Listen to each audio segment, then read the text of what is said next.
So this primate is on the brink of extinction. Rope bridges could save it.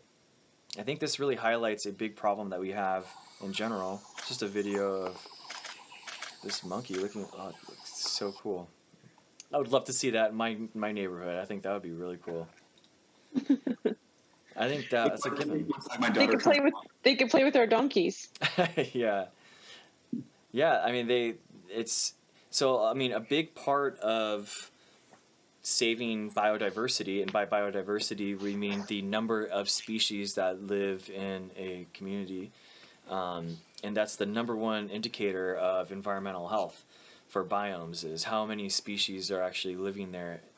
And one of the biggest problems is humans basically cutting off a lot of these organisms so that they could only inhabit a smaller and smaller part of that larger biome, and then getting cut off, and then you have these problems with emigration, which is leaving that place and breeding with other organisms or of the same species, and then immigration, obviously new genetic diversity coming into the population. So you seclude them, you give them a genetic bottleneck event where a lot of them die, and there's not that many genomes in there. You lack the diversity, and then on top of that, they can't go and they can't thrive by looking for new food, looking for new mates. It's a recipe for absolute disaster and environmental collapse.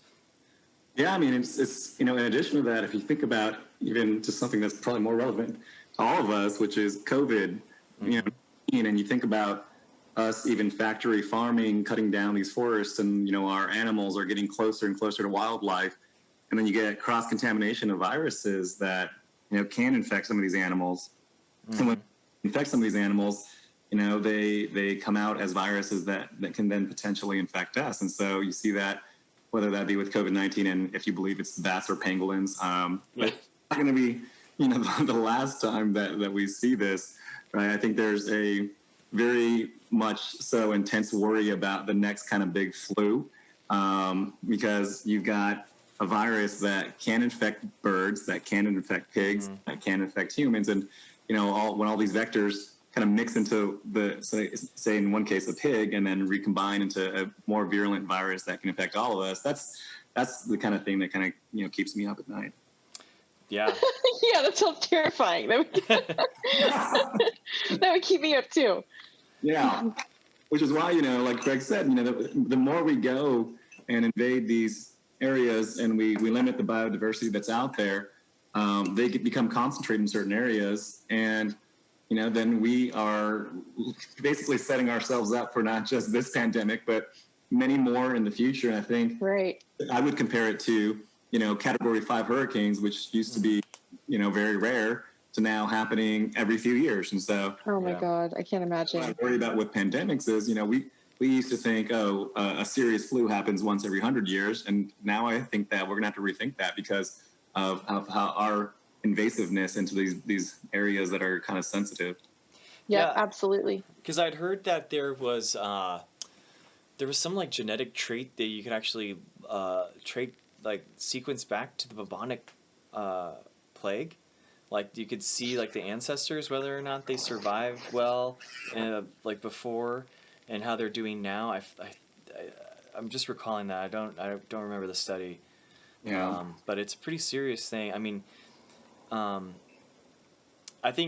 whether or not we live to see a pandemic, in my opinion, having a world that an environment that we can live in is so important too, right? That's where we get our food and everything like that. And with an environmental collapse, it's the ability to get food, it's the ability to live, to be outside, even the caustic weather, preventing so many things that we take for granted. And it's really, really important for us to conserve the amount of species that we do have, and keep that biodiversity. Because I've seen this in a couple different areas, right, where you see these this type of rope bridge for the monkeys, but then you also see kind of like bridges, like overpasses that are grassed and stuff, so that animals can go back and forth. Yeah. So it's kind of crazy. We think that this is just a problem in, say, a rainforest, but And we see it in local developments, man. Even here in, San Diego, where they think about, putting up a freeway, and now you're cutting off a traditional kind of migration path Right. for these animals. And these are pretty serious things that maybe aren't taken into consideration with the type of scrutiny that they should be taken. Yeah, Yeah. exactly. Especially with things like trophic cascades that we were talking about last week, where you take out one thing in the environment and another organism that you wouldn't think had been like connected to that one is taken out now, and now we can't rebuild it. I mean, that's the thing. I think a lot of people are relying on scientists' ability to rebuild these animal populations, when in reality, I mean, what we're seeing is a lot of like the vertebrates, right? The large animals with backbones is what we care about as humans largely, when we're actually killing off like 70% of the salamanders in the world are critically endangered. All wetlands, like the wetlands habitat has been completely decimated. The mangrove forests have completely decimated. And we don't even know what's in those populations. That's the crazy part. We don't even know the sequences of the organisms in those populations. So how could we bring them back if we don't even know what they are? Yeah. Well, I mean, that's the kind of unfortunate thing, right? The nice thing with biodiversity is you don't know you need it until you need it, right? There's going to come a time where there is some selective pressure on our planet.